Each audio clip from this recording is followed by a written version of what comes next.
Okay, सो आज का जो मेरा टॉपिक है वो है हाइड्रोसेफेलस, जो कि नर्वस सिस्टम का एक बहुत ही इम्पोर्टेंट टॉपिक है। और ये जो क्वेश्चंस होते हैं इसके वो सर्जरी में भी और न्यूरोलॉजी के अंदर पूछे जाते हैं, और ये एक बहुत ही इम्पोर्टेंट टॉपिक है। सो अब इसके हम इंट्रोडक्शन को जान लेते हैं, like what is hydrocephalus. So hydrocephalus जो वर्ड है वो रिलेटेड है ब्रेन और स्पाइनल कॉर्ड से, और ये एक तरह का ग्रीक वर्ड है कि अगर हम इसको डीप में अंडरस्टैंड करते हैं तो हाइड्रो का मतलब होता है वाटर, हाइड्रो का मतलब होता है वाटर, ओके, वाटर, एंड सेफेलस का मतलब होता है ब्रेन। सेफेलस वर्ड जो है वो रिलेटेड है ब्रेन एंड स्पाइनल कॉर्ड से, ओके। सेफेलस का मतलब होता है ब्रेन, ओके। यहाँ पे जो वाटर है वो इंडिकेट कर रहा है CSF को, सेरेब्रो स्पाइनल फ्लूइड को। सेरेब्रो स्पाइनल फ्लूइड एक तरह का फ्लूइड होता है जो कि हमारे ब्रेन और नर्वस सिस्टम को प्रोटेक्शन और नरिशमेंट प्रोवाइड करता है।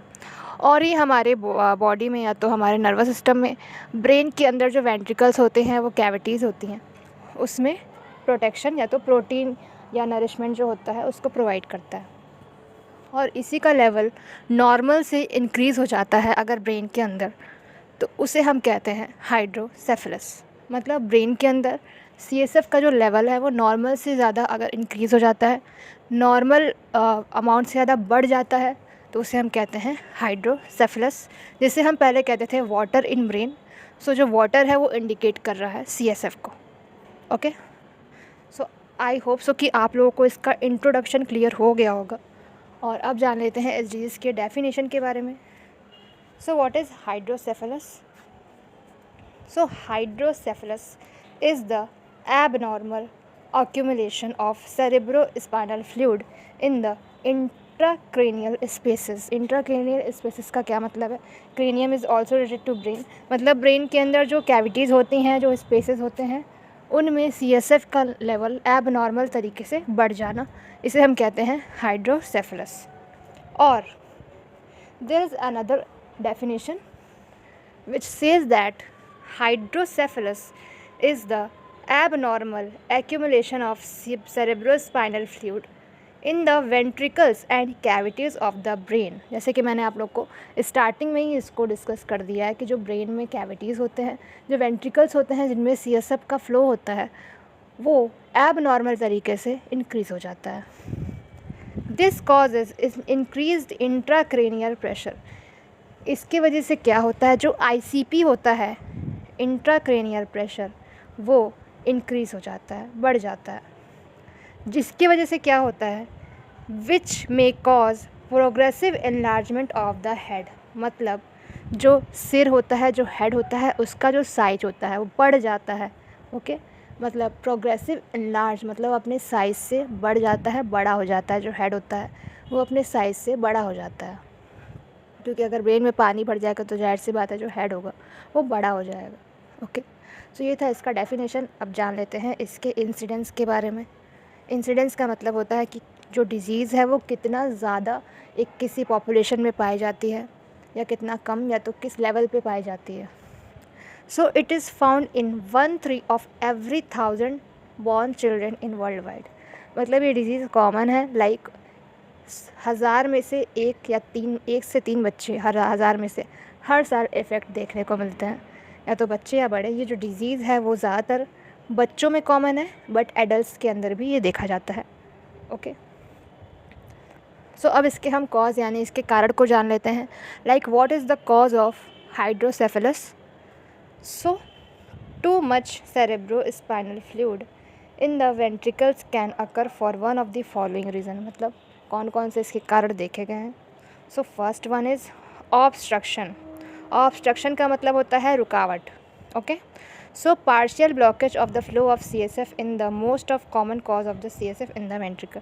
मतलब अगर CSF के फ्लो में कोई ब्लॉकेज हो गया, लाइक जो CSF फ्लो करता है वेंट्रिकल्स, मतलब ब्रेन के वेंट्रिकल्स के अंदर या तो कैविटीज़ के अंदर फ्लो करता है, तो अगर उसमें किसी प्रकार की ब्लॉकेज हो जाती है या तो कुछ ऐसा ऑब्स्ट्रक्शन कॉज हो जाता है जिसके वजह से CSF का जो फ्लूइड है वो आगे नहीं बढ़ पाता है ब्रेन के, या अपने जो रूट है उसके आगे नहीं बढ़ पाता है, सो इस वजह से ये डिज़ीज़ जो होती है वो डेवलप हो सकती है। So first cause is obstruction of CSF in the ventricles of the brain. Second one is poor absorption, जो एक कारण है हाइड्रोसेफेलस का. सो इसको पढ़ लेते हैं. Like less common in problem with absorbing cerebrospinal fluid. This is often related to inflammation of brain tissue from an injury और डिजीज़. मतलब अगर किसी भी तरीके की इंजरी हेड में हो जाती है या तो कोई इन्फेक्शन हो जाता है जिसकी वजह से CSF का एब्जॉर्प्शन नहीं हो पाता है. एब्जॉर्प्शन में अगर रुकावट आती है, एब्जॉर्ब नहीं हो पाता है ठीक तरीके से, सो it is also an cause of hydrocephalus. So first one is obstruction, second cause is CSF absorption, poor absorption. Third cause is overproduction, मतलब CSF का ज़्यादा अमाउंट में बनना. अगर ब्रेन CSF को ज़्यादा अमाउंट में बना रहा है तो ये भी एक तरह का कारण हो सकता है कि rarely cerebrospinal fluid is created more quickly than it can be absorbed. मतलब बहुत ज़्यादा बनने की वजह से भी सेरेब्रोस्पाइनल फ्लूइड का जो होगा ब्रेन में लेवल बढ़ जाएगा, जिसकी वजह से हाइड्रोसेफेलस कंडीशन देखने को मिलेगा. सो ये था इसका cause. First one is blockage और obstruction, second one is poor absorption and third one is over production. Okay, so this was the cause of hydrocephalus. And next we are getting to risk factors. So कौन कौन से ऐसे risk factor हैं जिसकी वजह से जो disease होती है वो हो सकती है. So first one is genetic abnormality, मतलब जन्मजात. अगर बच्चे में कोई जन्मजात ऐसी डिजीज़ है जिसकी वजह से बच्चे में इन्फेक्शन हो जाता है, उस कारणवश भी ये डिजीज़ जो होती है वो डेवलप हो सकती है. डेवलपमेंटल डिसऑर्डर, बच्चों में अगर किसी डेवलपमेंटल डिसऑर्डर अगर हो चुका है उन्हें तो वो भी एक तरह का रिस्क फैक्टर हो सकता है. Infection during pregnancy like rubella, मतलब मदर को अगर प्रेगनेंसी के दौरान कोई ऐसा इन्फेक्शन हो जाता है तो बेबी में वो जा सकता है. सो अगर इन्फेक्शन होगा so there is a chance of developing hydrocephalus in the baby. Meningitis, जो तरह का ब्रेन इन्फेक्शन है या तो other CNS infection. Tumour, traumatic head injury, subarachnoid haemorrhage. So this was the risk factors of these diseases. And next we are getting to sign and symptoms of the disease. So sign और symptoms, मतलब कौन कौन से sign और symptoms दिखाई देंगे hydrocephalus होने के बाद. चलिए अब इसको हम डिस्कस कर लेते हैं. सो इसको पढ़ने के पहले हम ये जान लेते हैं कि जो साइन सिम्टम्स होंगे वो अलग अलग एज ग्रुप के अकॉर्डिंग मैंने इसको नोट डाउन किया है. सो सबसे पहले हम पढ़ लेते हैं इन्फेंट्स के अंदर. सो इन्फेंट्स में जो डिजीज़ है वो बहुत ज़्यादा कॉमन है. ज़्यादातर ये जो डिजीज़ होता है वो इन्फेंट्स के अंदर ही देखने को मिलता है. सो उसके साइन एंड सिम्टम्स को सबसे पहले जान लेते हैं कि there is a changes in head. मतलब जैसे कि मैंने आप लोग को बताया कि CSF का अगर लेवल बढ़ जाएगा तो हेड में चेंजेस देखने को मिलेगा. हेड का जो साइज़ होगा वो बढ़ जाएगा. So head is larger than usual, मतलब जैसा हेड होता है नॉर्मली उससे ज़्यादा उसका साइज़ बढ़ जाएगा. A rapid increase in the size of infants head. A bulge on the top of the head, soft spot जो होगा उसमें बल्ज देखने को मिलता है. सो ये जो थे वो थे sign and symptoms of infants. अब जान लेते हैं फिज़िकल साइन और सिम्टम्स के बारे में कि इसके अलावा कौन कौन से फिज़िकल साइन और सिम्टम्स दिखाई देंगे बच्चे के अंदर.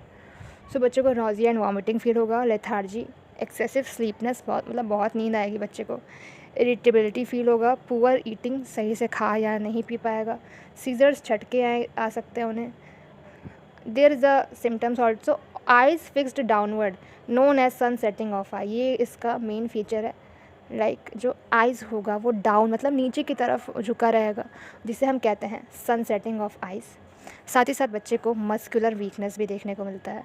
सो ये सारे जो थे वो थे साइन सिम्टम्स ऑफ इन्फेंट्स. अब जान लेते हैं sign symptoms of older children या तो एडल्ट्स के अंदर जो देखने को मिलता है.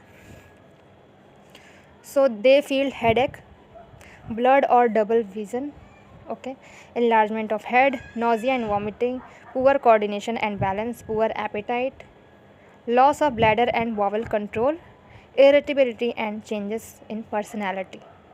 इसके अलावा जो 60 ईयर्स से ऊपर के जो एडल्ट्स होते हैं उनमें कौन कौन से साइन और सिम्टम्स दिखाई देते हैं. So there is a loss of bladder and bowel control, memory loss भी दिखाई देता है, trouble walking and poor balance and control, मतलब balance and coordination. Okay, so ये सारे जो थे वो थे sign symptoms according to the age group. And अब पढ़ लेते हैं इसके पैथोफिजियोलॉजी के बारे में. So due to etiological factor कोई भी ऐसा कॉज हो सकता है. There is a impaired absorption obstruction in the flow of CSF as you can understand.